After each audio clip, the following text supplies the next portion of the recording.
பெரிய போட்டுக்கு வரப்போ போட்டோ ஒன்று வரப்போ எல்லாம் வெளியே போ அறுத்து போடுவாங்கள்டா எல்லாத்தையும். இந்த ஃபேஸ்புக் என்ன நடந்தது? 3 தரம் ஹேக் பண்ணுவேன். கொழும்புல ஃப்ளெக்ஸும் ஒரு BMW காரும் உன்னோட எஸ்எம்எஸ் கார்டும் சரியில்லை. பெண்டில் சாரதுக்கு என்ன சம்பளத்தையும் வெட்டி போடணும், சம்பளமும் தெரியல. இப்போ நான் கொழும்புல இல்லாமல் ஓடிக்கிறோம். அதான் யூகேல, ஆஸ்திரேலியாவில், யூஎஸ்ஏல நீ போய் ஒரு பேஷண்ட்டை பார்க்க வேணா I'm doctor Archana can I examine you அப்படி தான் கேட்கலாம். நீங்கள் அப்படி இல்லை, அம்மா அறவங்க இது கீழே வரைக்கும் கலட்டி விடு, ஸ்க்ரீனை போடு, அப்படி இல்லை. இப்போ இது நாங்களும் அப்படி ராஜாக்கள் மாதிரி வளர்ந்து பழகிட்டோம். அந்த கூட்டத்திலே முறாது தான் நான் அதை மெதுவாக மாற்ற வலிக்கிறேன். அதாவது நான் health expectation of the community என்ன ஒன்று இருக்குது, அது விளங்கு வரிக்காங்க டாக்டர்ஸ் இருக்குது. அது வடிவாக சொல்கிறேன், நான் health expectation of the community. அதாவது வந்து பேஷண்ட் எல்லாமே ஹாஸ்பிட்டலுக்கு வரது மருந்தை மாற்றி கொண்டு போகிறதில்ல, தன் டிக்னிட்டியை மெயின்டைன் பண்ணணும்னு யோசிக்கணும். டிக்னிட்டின்னா சுயமரியாதை. அதாவது ஒரு பேஷண்டோட வந்தால் என்னோட சொந்த கருத்து உங்களை என்ன கருத்தமென்று கேட்கணும், அதெல்லாம் சொல்லி எங்களோட கேட்டால் பேஷண்ட் எடிஃபிகேஷன் செய்யணும். நேர்ஸ்கிட்ட கேளுங்க, பெரிய போட்டுக்கு வரப்போ போட்டோ ஒன்று வரப்போ எல்லாம் வெளியே போ. இது நீ NHSல செய்வியோ, இதே கண்டி ஹாஸ்பிட்டலில் செய்வியோ, அறுத்து போடுவாங்கள்டா எல்லாத்தையும். நீ கேட்டில் வச்சு செக்யூரிட்டி கார்டை வச்சு அடிப்பியோ பேஷண்ட்டுக்கு. நீங்கள் கேள்விப்பட்டிருக்க சும்மா கேட்குறப்போ யூடியூபர்ஸ் சொல்லுங்கள் எனக்கு, நீங்கள் தான் மீடியா பார்க்குறீங்க. எங்கேயாவது ஒரு நேஷனல் ஹாஸ்பிட்டல்லையோ இல்லை கிழக்கில் ஒரு பேஷண்ட்டை விழுத்தி செக்யூரிட்டி கார்டு அடித்த மாதிரி இங்கே வரலாறு இருக்கா? இல்லை. எந்த சாவச்சேரி ஹாஸ்பிட்டல் அடி விழுந்தான்னு கேள்வி இது வரைக்கும் வந்தவனே இல்லைங்க. முதலாவது பட்ச மீட்டிங் செக்யூரிட்டி கார்டு தான். திருவோணமலையில் ஒரு சம்பவம் நடந்திருக்கு. என்னது ஒரு பெண்ணை அந்த வெளியில் கத்திக்கொண்டு வந்து செக்யூரிட்டி கார்டு அடிச்சு இனி ஒன்றும் செய்யலாம். இது இப்பவும் விளங்காட்டி இனி பிரச்சனை வரும். உண்மையாகவே 99% 100% டாக்டர்ஸில் 90% டாக்டர்ஸ்ன்றதை மறக்கிறேன். காசு விதத்தில் இதை சொல்லக்கூடாது, நாங்கள் பயங்கர க்ளீன் அண்ட் இரண்டா அப்படின்னா ஐடென்டி கார்டோட தரணும் உங்களுக்கு. பட் அந்த ஒரு பேஷண்ட்டை பார்க்குற ட்ரீட் பண்ணுற அந்த விஷயத்தில் 100% டாக்டர் பிரச்சனை இல்லை. 10% டாக்டர்ஸ் கேர்லெஸ்ஸாக தான் இருக்கணும். நான் அடிச்சு சொல்லுவேன், நான் சொல்ல மெடிக்கல் நெக்லெக்ஷன் சொல்லி பேஷண்ட் வந்திருக்கேன்டா என்ன மிஸ் வந்திருக்கான், பேக் பெயினா டெக்லோஃபினெக்கொண்டையும் ஒமிப்ரோசோடையும் ஐவி ஒமிப்ரோசோட கண்ணியில் வந்து போட்டு வைங்க, நான் வாரம் பார்க்குறேன் கூட ப்ரைவேட் இருந்து கூட ட்ரை தான். அப்போ அவசரமாக போய் ஆமாம் கணக்கு பேஷண்ட் பார்த்தனால இந்த உங்களை சரியாக இது பார்க்கல கதைக்கலாம் அப்படின்னா நிறைய ஒரு ஆள் தானே இப்போ என்ன கதைக்கிறது கணக்கு இருக்குது, அது வேண்டாம். காலில் ஒரு பின்னாடி வந்துட்டுண்டா சரி அது வேண்டாம். எப்படி வேறு கேள்வி அரசியலில் எந்த விதமான ஒரு நிலையை எதிர்பார்க்கணும் சார்? உங்களுக்கு எப்படியான ஒரு நிலை ஒரு இடம் ஒரு வசனத்தில் செய்யணும்டா, என்னோட தமிழர்கிட்ட சுயர் நிர்ணய உரிமையை தான் இந்த முக்கியமான கோல். சுயர் காலங்காலமாக நாங்கள் இப்போ சவுத்தில் இருக்கு சிங்களீஸோட கதை கேட்க அவங்க ஒரு நாளுமே சொல்கிறதில்ல தமிழரை கொள்ளணும். அங்கிட்ட அரசியல்வாதிகள் தான் சும்மா அவசு பேசுகிறாங்க. உண்மையாக சிங்களவன் பாவம், தமிழனும் பாவம். அப்போ இதில் நீ சாதாரணமாக ஒரு பெட்டி கடை வச்சுருக்க ஐயாவுக்கு ஒரு கோம் இருக்குமா சிங்கள வட்டோன்மெண்ட்டு, இல்லை அங்கே ஒரு பெட்டி கடை வச்சுருக்கிற ஒரு அம்மாவுக்கு ஒரு ஆளுக்கு தமிழரை வட்டோன்மெண்ட் இருக்கா? இல்லை. நான் அந்த மீடியா எல்லாத்தையும் பிள்ளையாக யூஸ் பண்ணுறது. தமிழாக்களுக்கு பிடிச்ச இயக்கம் திருப்பி வரப்போதான், சஹரான் வந்துட்டான், குண்டு வச்சுட்டான். நான் காலங்காலமாக என்ன செய்கிறோம்னு சொன்னால் இதே தான் தமிழ் ஐக்கியங்களையும் பிரித்து வச்சுருக்கேன். எனக்கு எப்போ வைக்கிறாங்களோ என்ன சரியா நான் சொல்லியிருக்கேன், வைக்கிறேன்னா காலையில் சுடாத செம்மறி அது எனக்கு நோவும் தயவு செய்து தலையில் சுடணும். இப்போ வீடியோ பார்க்குற எல்லாருக்கும் உங்களை பேசணுங்க இப்படி சொல்ல வேண்டாம். இல்லை எனக்கு ரிஸ்க் இருக்கு. அப்போ கிழக்கு பக்கத்தில் இருந்து வந்துருக்கு சொல்லியிருக்கேன். மண்டே சிஐடி வந்தவங்க வீட்டில். அப்போ நான் வந்து ஐயா பிரச்சனை நடக்க போகணும்னு சொல்லி வண்டியெல்லாம் காய்ச்சிட்டு போயிடும். உங்களுக்கு 10 மணிக்கு வந்து உங்கள் வீட்டை வாரத்துக்குன்னு சொல்லி எங்களுக்கு ஒரு இன்ஃபர்மேஷன் ஒன்று வந்திருக்கு. அதை நீங்கள் ஓகேன்னு பார்க்கணும். என்ன நான் ஓகேன்னு சொல்லி கேட்கலாம் கொடுத்து அனுப்பிவிடணும். இப்போ நான் இவ்வளோ கதை சாப்பிட்றது டாக்டர் சும்மா இருப்பினவனே தெரியும். நான் செத்தாங்க அரசியல்வாதிகள் தான் காரணம் மாட்டேன். உங்களை ஆட்டையாக கொடுத்து போடுவாங்க. என்னென்ன சனம் கொடுத்த ஆசையே இவங்களை இன்னொரு மாஃபியாட்ட கொடுத்து என்ன போடுவாங்க. வேறு நடக்கும் போட்டால் நீங்கள் ஒருத்தர் இந்த வேலையை பார்க்க மாட்டேங்கிறதா? அவ்வளோ துணிவு இல்லைன்னா இந்த யூடியூப்பாக இருக்கக்கூடாது. இந்த ஃபேஸ்புக் என்ன நடந்தது? 3 தரம் ஹேக் பண்ணுவேன். ஃபஸ்ட்டு நான் ஸ்க்ரீன்ஷாட் அடிச்சு வச்சுருக்கேன். மெட்டஃபோனில் your account is restricted, your page has been deactivated என்று வந்தது. அப்பீல் கொடுத்து எனக்கு தெரியும் எங்களோட செம்மறியில் கடைசி ஆத்தவையில் தானே பார்க்க மாட்டேன். நான் ஃபேஸ்புக்கில் 2 ஃபேக்டர் ஒத்தன்டிகேஷன் நானும் கொஞ்சம் மூளை உள்ள ஆள் தானே ராசா 2 ஃபேக்டர் ஒத்தன்டிகேஷன் 2 வெள்ளக்காரரை கொடுத்துருந்தேன். அவங்க ஃபேஸ்புக்கில் அடித்து கதைச்சி சட்டில் அடித்து காய்ச்சி அது காய்ச்சி தங்களோட ஃபேஸை காட்டி வீடியோட ஃபஸ்ட் டைம் ஓகேன்னு வந்துச்சு. 2ஆம் தரம் திருப்பி ஹேக் பண்ணி 2ஆம் தரம் யுவர் ஃபேஸ் வந்து 3ஆம் தரம் we are very sorry we have identified the resource. அதாவது வந்து எந்த ரிசோர்ஸில் எனக்கு ஹேக் பண்ண வரைக்கும் சொல்லி அவர்கிட்ட ஃபேஸ்புக்கை தூக்கிட்ட வேண்டிய இது நான் ஆத்தாமல் செய்கிறது இல்லை. எனக்கு ஃபேஸ் இது அலாப்ன்றது அதில் அந்த விளையாடி கொண்டு இப்போ நான் மச்சு விளையாடி கொண்டு எலாப்பி போட்டு போகிறோம். இப்போ எலாப்பி நான் உங்களுக்கு வதறிங்க தானே அப்படியும் வின் பண்ணிட்டோம். அது எங்கள் சேம்படியில் தானே அதாவது அப்புறம் இல்லை. இவன் அந்த அலாப்பர் குழாப்பியில் தான் செய்கிறது. இந்த அலாப்பர் குழாப்பி நான் கேஷுவலாக தான் இந்த இன்டர்வியூ தரேன். எனக்கு ப்ரொஃபஷனலாக கொடுக்குறேன்டா போட்டு கொண்டு கொடுக்கணும். இப்போ நான் கிரவுண்டில் இருந்து தர விஷயம் நான் ஒவ்வொரு அப்படி தான் கதைக்க விரும்புகிறேன். நான் இப்போ சாதாரண நினைச்சேன். நான் எல்லார் வீட்டையும் போய் சாப்பிடுவேன். எனக்கு எல்லார் வீட்டையும் போய் குடிக்க விருப்பம். நான் ஒரு எம்பியாவோ மினிஸ்டராகவோ வந்தால் இதே மாதிரி ரோட்டில் நின்று ஒரு செக்யூரிட்டி கார்டும் இருக்காது எனக்கு. அப்படி கட்டாயமாக இருக்கணும் 2 பேர் இருந்த அவளியே. மற்றபடி எனக்கு அந்த செக்யூரிட்டி கார்டு தேவையெல்லாம் இல்லை. அப்படி நான் சனத்துக்கு சனமாக தெரியும். எனக்கு எங்களோட சனம் இன்னும் எல்லா இடமே கொண்டு பார்த்து நீங்கள் வர மாட்டேங்கிறேன். நான் எம்பியாக வந்து அதுக்கு சும்மா இருக்கிறேன்டா, சும்மா இருக்கிறேன். நீங்கள் வர மாட்டேங்கிறேன். நீங்கள் இப்படியே இருந்தால் வரும் வேறு மாதிரி மாறினா வரும். ஒரு நடந்து வராது. இப்படி இருந்தால் நான் இப்போ 38 வயசு முந்தி எப்படி இருந்த நான் போய் ஸ்கூல் வழியை கேட்டு நிறைய பேர் வந்து கமெண்ட் பண்ணது டாக்டர் இதுதான்.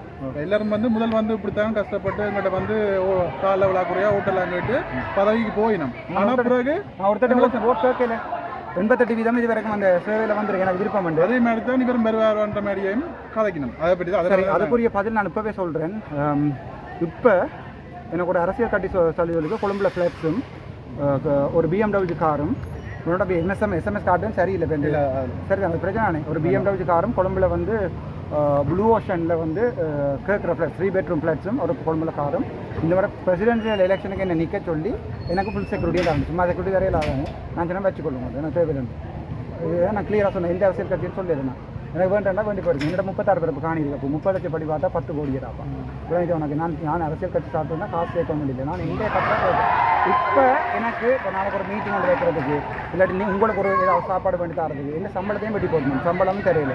இப்போ நான் கொழும்புல இல்லாமல் ஓடிக்கிறேன். அதால் நான் பேர் ஸ்டார்ட்டாக இந்த பேரில் தான் காசு பண்ணி கொண்டிருக்கேன். ஒவ்வொருடைய கதைக்கு தான் நான் காசு பண்ணி கொண்டிருக்கேன். போராட சொன்னால் நீங்கள் விவசாய தேவைக்கு பாவியண்டு விவசாய தேவைக்கு பாவியண்டா இப்படி ஒரு டிஷர்ட்டோட வந்திருக்க தேவையில்லை. நான் எனக்கு கோட்டு இல்லாமல் அடித்து வந்து ரங்கி அப்படி தான் வந்துட்டு இருப்பேன். நான் எனக்கு அப்படி தேவையிடாப்பா. இந்த கார் நான் மாற்றினா அதாவது இந்த காரை ஓடாமல் நின்று டயரெல்லாம் கிழிஞ்சு அப்புறம் ஒன்றும் செய்யலாது. இப்போ வேண்டிய 7 வருஷம் நான் ஒரு எம்பியாக வந்தாலும் இந்த காரில் தான் போவேன். அது கவர்மெண்ட் கார் தந்தால் அந்த காரை கொண்டே நான் பத்திரமா இடத்துல பார்க் பண்ணி வச்சு போகுது. இல்லை மக்கள் வந்து அந்த பணிவத்தான் வந்து உங்கள்கிட்ட எதிர்பார்க்குறாங்க. இப்போ எனக்கு இப்போ பிரச்சனை நம்ம செல்வி எடுக்கிறேன் நீ பார்க்குறேன். இப்போ நான் ஒரு கெத்தொண்டை காட்டியிருக்கேன். எனக்கு அப்படி தேவையில்லை. நான் டாக்டராக இருக்கேன். நான் பேஷண்ட் பார்த்து பேஷண்ட்டை போய் கேள்வி. நான் டாக்டராக இருக்கேன். நான் பார்த்தேன் சனம் பண்ணடா 12 மணிக்கு ஓபிடியில் காட்டாது. அர்ஜுனா டாக்டர்கிட்ட காட்ட போட்டு போட்டுக்கு வருமடா. என்ன ஓபிடியில் அட்மிஷனை போட்டுருவாங்க. ஓபிடியில் அந்த டாக்டர் பார்த்தார். இப்போ உங்கள்கிட்ட காட்டலாம். அப்படி தான் நான் ஒரு ஆளாக பார்த்தேன். அலுவலையில் நான் இன்டர்ன் முடிச்சு போயிடல. நர்ஸ்னார் டாக்டர்ஸ்னார்லாம் போவாங்க. தண்ணி இல்லை நான் போஸ்ட் போட்டாங்க. என்ன வேணும் சார் கேட்குறேன்.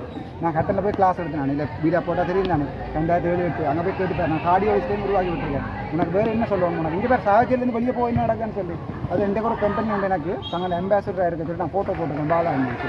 அதாவது தங்க ஃபேஸ்புக்கில் போனீங்க. ப்ரொஜெக்ட் மேனேஜ்மெண்ட்டுக்கு தங்க கம்பெனியை வந்து ஒரு அம்பாசிடராக ஒரு கன்சல்டனாக இருக்க சொல்லி கேட்டேன். நான் சொன்னால் ஃப்ரீயாக செய்யணும். பாலானை இதை பார்த்து கொண்டு நான் சொன்னால் ஃப்ரீயாக செய்கிறேன் பாலானே. பட் நான் கொழும்பு நீங்கள் வந்து போகிறோம்னா எனக்கு காருக்குரிய செலவு வேணும். ஒவ்வொரு சனி நேரம் வந்து போகணும். அந்த ஒரு காசும் வேணும். அதோட எனக்கு இருக்கிறதுக்கு இடம் வேணும் பாலானே. அதை விட எனக்கு சாப்பிட்றதுக்கு காசு வேணும். அதை விட தச்சுமே நான் உங்களை ஜொப்பை விட்டுட்டு வந்தால் எனக்கு கவர்மெண்ட் ஜொப்பால் என்ன சர்வே தராங்களோ அது நான் கூட சொன்னேன். அவர்கிட்ட சொன்னேன் எனக்கு பாலானே இதை பார்த்து வந்துட்டார். அதை போடுவார். நீங்கள் இங்கே தான் நிற்பீங்களா? இப்போடா அந்த விஷயத்தில் தோக்கப்போ எல்லாருக்கும் லொக்கடிச்சில் வச்சுருக்கேன்.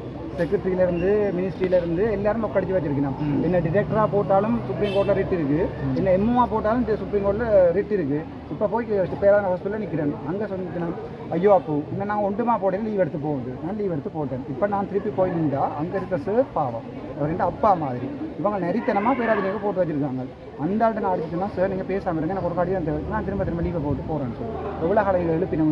இந்த ப்ரிலிமரி ரிப்போர்ட் வழியாக சொல்கிறேன். தனி வீடியோ போடு. நான் வந்து இந்த ஹாஸ்பிட்டலில் என்ன வெளியேற்றுங்கன்னு சொல்லி ஜிஎம்ஓ சொன்னது என்னென்றால் இவரை வெளியேற்றுங்கோ இவர் இவ்வளோ குற்றம் செய்யிருக்காங்க. 8 குற்றம் எழுதினார்.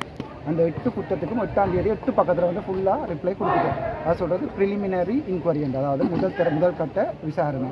அதில் ரிப்போர்ட்டை வச்சுக்கொண்டு அதில் பிழை இருந்தால் தான் எனக்கு 2ஆம் கட்ட விசாரணையை ஸ்டார்ட் பண்ணலாம். 8ஆம் தேதி கொடுத்த ஸ்டேட்மெண்ட்டுக்கு இன்றைக்கு 28ஆம் தேதி என்னப்பா அந்த ஸ்டேட்மெண்ட் பாதிச்சு போட்டு நான் ஒரு பக்கத்தில் கடிதம் அடிக்கிறாது எனக்கு பிள்ளையா இல்லையான்னு சொல்லி. அப்போ 20 நாளாக எழுக்கிறீங்க தான். ஒரு நாள் காணுமே. அதை விட சொல்லு அந்த கடிதம் அடித்து வச்சிங்கன்னா உங்களோட பேராதனை டிரெக்டரை நீங்கள் இந்தியிலேருந்து எம்ஓவா வேலை செய்யுங்க கொண்டே கொடுத்தேன் சார். வாய்ச்சி கொடுத்தா என்னடா அவங்க வெளியே வச்சிருக்காங்க. நான் சார் உங்களை இன்றைக்கு எம்ஓவா வேலை எடுமா வாங்க சார் நாங்கள் போட்டில் போய் வேலை திருப்பியும் வாய்ச்சிருந்தார். இவங்க எனக்கு தாண்டா எழுதியிருக்காங்க.